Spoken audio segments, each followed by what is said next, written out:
Hi, I'm Kareen and I want to talk to you today because I am currently grieving my career and I feel like I'm suffering in silence, and I'm going to talk to you about it because if you're feeling the same way as I do, I would really want you to know that you're not going through this alone. And if you guys feel like this too, then this video is going to resonate with you. I want to tell you a little story though first. And there's a caveat because if you're watching, this is the first video that I am putting on YouTube about my personal situation. However, I'm doing it because I feel like it's probably a bigger problem than most people realize. And it's really good for me to know that I'm not going through it alone either. And hopefully we can help each other and you can get something out of this video and my following videos to help you move forward the same as me. First of all, this video is not going to be the best quality in video or sound because this is my first video, and to be honest, I've been procrastinating doing this video for so long because of those reasons. I need a background, I need sound, I need good perfect lighting to do it, and it's just not happening. So I'm sitting down today and I'm doing it. A little backstory first. I was 14 years old when I wrote my first song and when I discovered that I could sing. And ever since then, I have been pursuing my music career.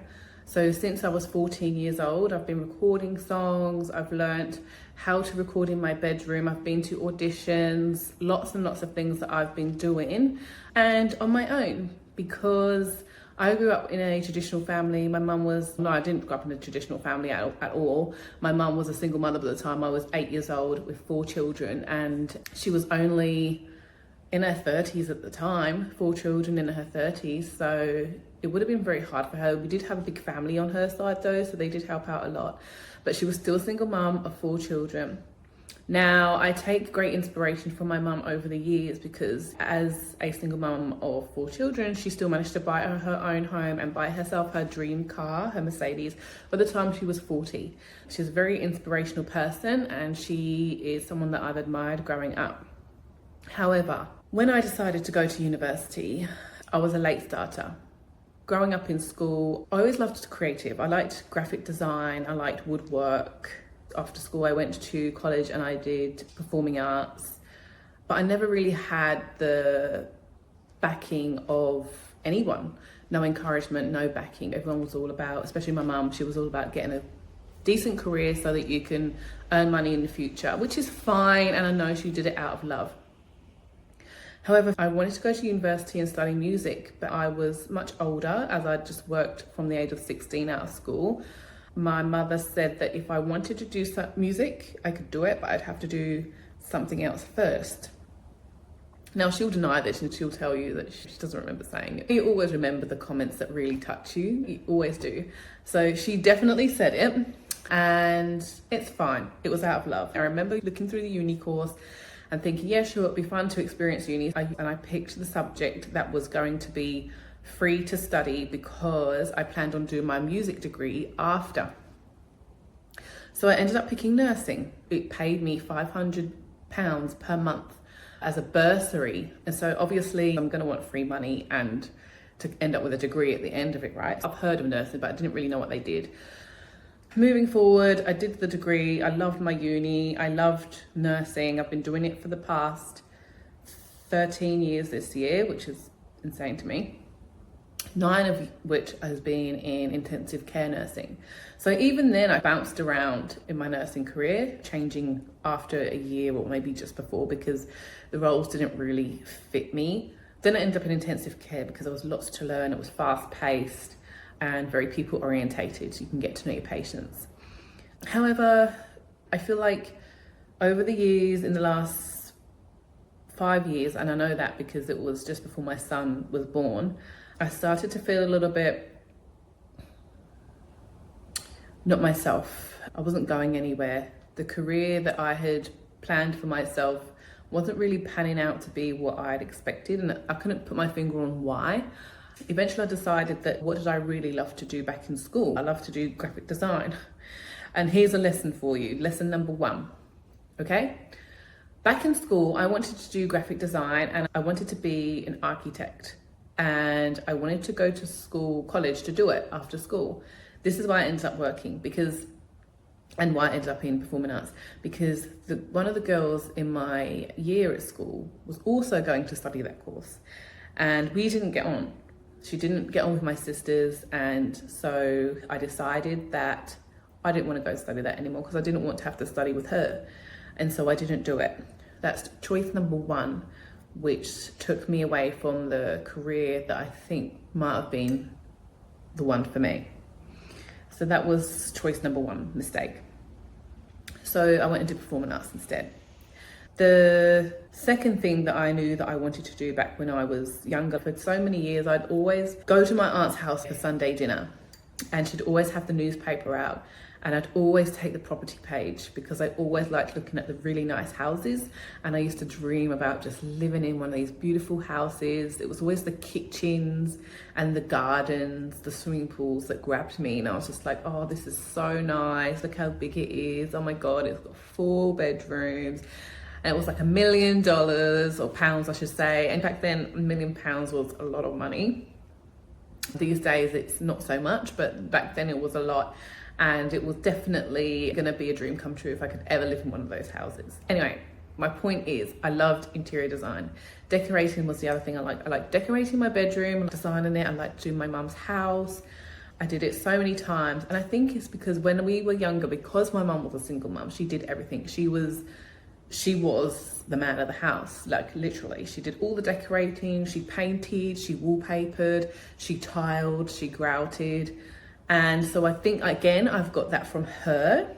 Also, being a Virgo, it's a very creative sign. So there was that. And then there was also music, as I told you, growing up. I loved singing, writing songs. I'd record in my bedroom. All this creative stuff that I used to do in my spare time for absolute free. No one would listen to them. I would just record them. I've still got like recordings and stuff. Really proud of myself for what I used to do, to be honest. All in all, I never got to be the singer that I wanted to be. And that, to be honest, that kept going. The music stuff kept going. All the other stuff faded. The performing arts faded. I moved to Australia and I was still doing music here. I remember going to a bar and seeing a girl who, she was playing the guitar and singing outside, like she was doing live music, I guess, in one of the pubs. I loved it. I was like, that's what I want to do. So I bought myself a guitar and I started practicing hours and hours a day while I was waiting for my nursing registration to come through so that I could work as a nurse over here in Australia. And then I met my now husband and priorities changed. So this is lesson number 2. Do not let anyone else deter you from the things that you want to do in life. Had I continued on my music journey from when I was a young child, I probably could have been one of the popular singers. My voice was raw. I could hit Mariah Carey notes. I'm a little bit annoyed that my mum didn't pull that out of me more, because it's not exactly a common thing for someone to be able to do. However, over the last year, I've come to terms with the fact that it wasn't entirely my mum's fault. It was also my fault, because I should have pushed for what I wanted more. And my mum always did say that to me, oh, if you want it bad enough, it will just happen. Evidence shows that anyone who's successful always has their parent or some sort of mentor or guide who backed them the whole way. And that's why they're successful. Because it's one thing having confidence in yourself, and it's one thing getting a big clap from a crowd. But if you've got no confirmation from the people that matter to you most, it does make you have self-doubt. Now I'm 37 years old. I'm in a career that I don't particularly, and it's not that I don't like it actually. I'm burnt out from it because it wasn't a career that I chose out of the love of the career. It was a career that I chose as a stepping stone, essentially. I landed in this career and I'm absolutely grateful to it because it got me to Australia, and I ended up meeting my husband. Obviously, I have 2 beautiful boys, and I did want a career that I could travel with, so that was good. And I have managed to build myself a dream life here. I live by the beach. I have a big house for my children. We have just put in a pool. We did the whole wedding and buying a house twice now thing. So I've done all the other things that I wanted to do in life, and I guess that's why I've ended up here now, and that's where I'm feeling a little bit disconnected from myself. I know that deep down I should be doing something creative with my life, and I'm not in that space right now. I also did have a crossroads moment. 2023 it would have been. My husband and I were in between buying houses. We were staying at my in-laws. Things were happening, and it made me realize that life is too short to be carrying on with just doing things for the sake of doing things. It was the year that, is it Titch? Ellen DeGeneres, his DJ, he committed suicide that year. And I had a friend from school who died suddenly in their sleep within like weeks of each other. And something else happened, and I was just like, okay, that's really awful, and that could be any one of us at any time. And I remember there was this opportunity, free TAFE for everyone. And I automatically thought, oh my God, I want to do music. Have they got music on the list? They did, but they also had interior design on the list. So I was in turmoil over which one to choose. Now, given that most of my years, since the age of 14, I'd spent my spare time in my bedroom writing songs, and that was my happy place. I had wanted to study music at university. Now was my opportunity, and I did. It was a year-long in TAFE. I met some really lovely people and some great teachers. And let me tell you that that year I also joined a band, because that was the other thing that I've always wanted to do, is be in a band and be either a lead or backup singer. So I was in this band and I was a backup singer.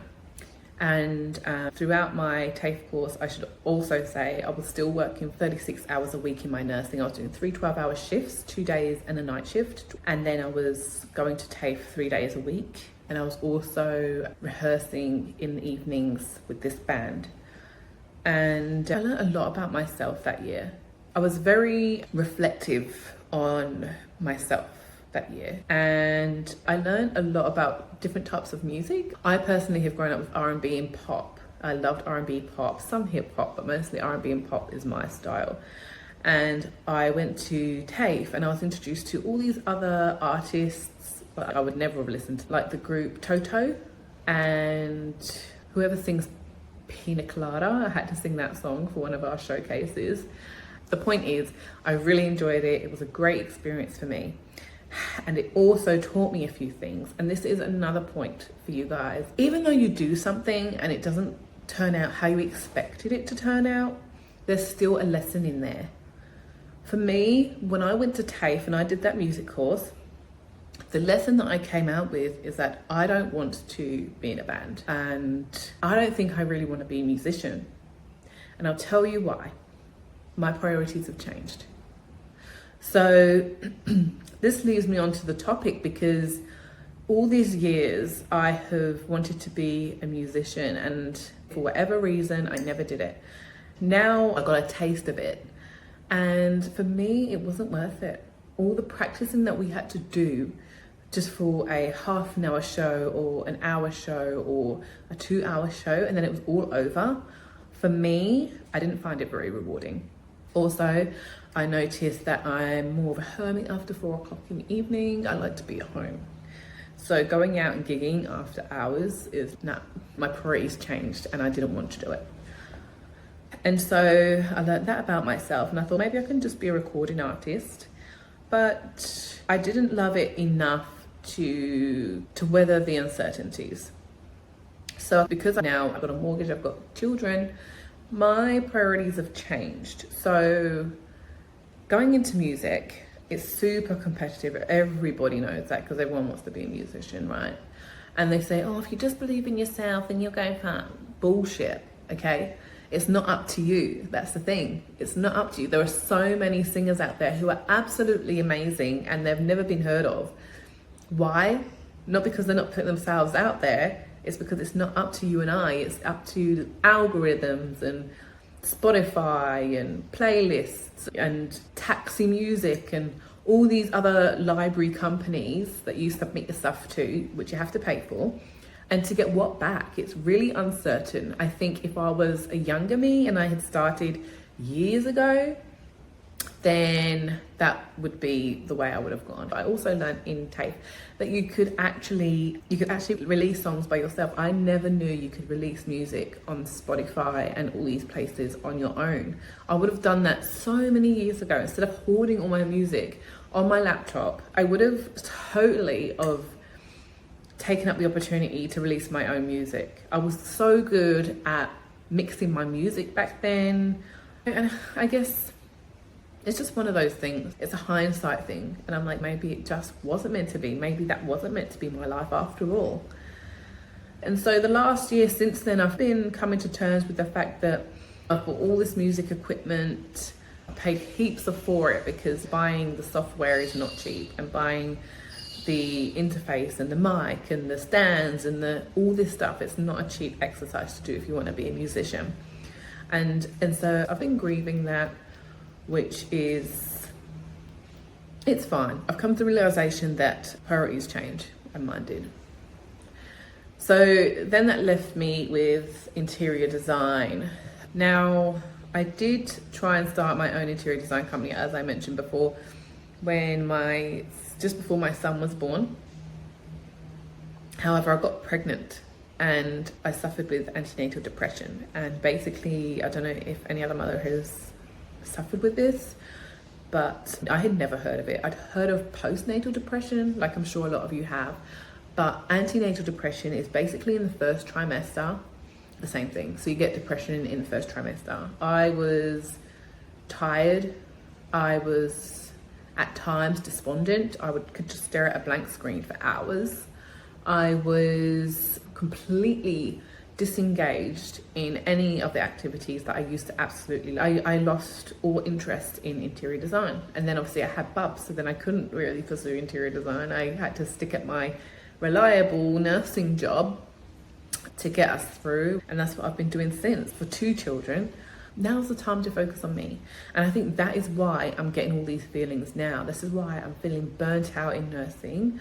I was before, but I was focused on other things because I had children. I think it's why it's hitting me hard, because there's nothing else to focus on, only my career. I remember being at work one day on a 12-hour shift in a room with a patient.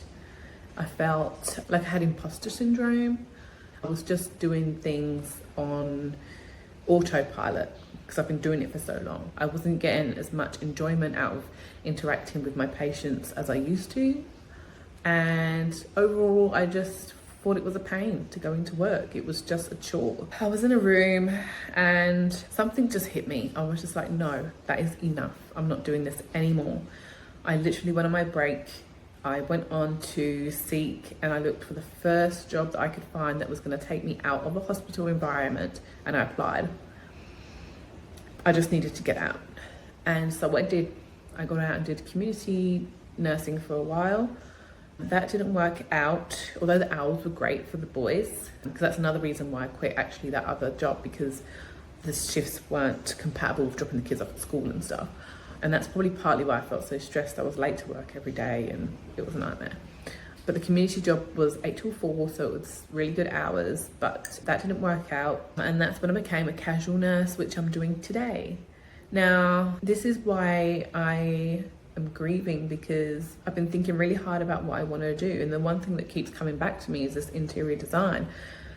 I actually did home staging because I did it for my in-laws when they moved a couple of months ago, back in January. Loved it. And I thought, oh, this would be a great career. So I looked into doing that. I've got a website, I've got everything done. And then I realized that I couldn't afford to be a stager. Being a casual worker, you just rely on the work as it comes in. I don't have the capital to just freely spend money here, there and everywhere when I don't have regular income coming in. And so that was a non-starter. And so I thought I'll just narrow it down. I'll just be like an interior decorator perhaps. And I did it for free for someone that I knew. It was a lovely project. I really enjoyed it, and I really enjoyed the inspiration that I gave, and I really enjoyed just making her happy. She was so happy with the result, and that's what I want to keep doing. Now, looking into interior design, it doesn't pay as well as a nurse who's been working for over a decade. And this is what I'm grappling with, because no career pays as well, really. If I want to start again in anything, I have to go back to the starting wage, which I've built my dream lifestyle off the back of nursing. So now I'm back to the drawing board. I'm back to the crossroads of, do I carry on nursing or do I go for my dream in interior design? I'm grappling with it because my values are telling me that I should do interior design, but my bank account is telling me that I should do nursing. That's where I'm at today, and that is the point in this video, because if you're watching this and you don't have the constraints that I have, in terms of you don't have children and you don't have a mortgage and you're at home with your parents and you are trying to decide what you want to do with your life, then I can tell you now that doing the thing you think you want to do and failing because it wasn't what you expected, do that. If you fail, you'll know that's not the thing. You can just move on to the next thing and fail at that until you find the right thing. You've got no responsibilities, so do it. Don't let anyone tell you not to, okay? Because you'll end up stuck like me. I've got another friend who's in the same boat as me. We actually quit our jobs on the same day. We didn't know each other was going to do it, but we've both been talking and we've been feeling the same way for a long time. And we both had kids around the same time, both of our kids. And so I know it's not just me. Priorities change when you have kids and your values change. And so definitely factor that in when you're thinking about a career. So that's my story. That's what I wanted to share. I hope you took something away from it. I will be sharing my journey and how I'm combating these emotions, and I've done a lot of work in between, so I will do another video about that. And if you are going through the same thing as me, I just want you to know that there are people you can speak to about it. I haven't personally, and I know that I should, so do as I say and not as I do. You can go and speak to a psychologist that will help you work through some things, or you can go and speak to a coach, a career coach, if it's your career specifically that's bothering you, or maybe even a counsellor if you feel like it's something that's in your past that's holding you back. Maybe a counsellor could be helpful for you. If you want to discuss a different topic maybe, or the same topic but you know, your situation, and you want me to do a video on that, then I can do that also. I hope you got something out of this. Take care of yourselves, and I'll see you in the next one.